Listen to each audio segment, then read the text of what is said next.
yung nilabas ng OpenAI na isang kumpanya na involved sa paninirang puri ng mga tao ay hindi galing sa amin, galing na sa universe.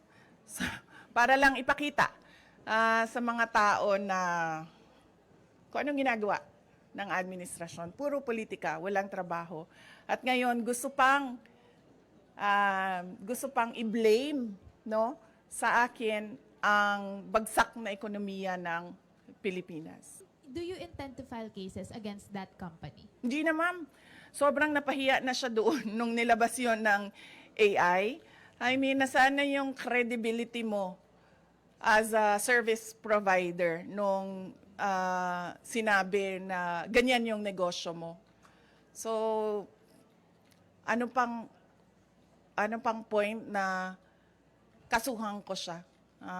Nakakahiya na yung napahiya na siya doon sa nangyari. At nakita ng buong mundo yung kahihiyan na ginawa niya.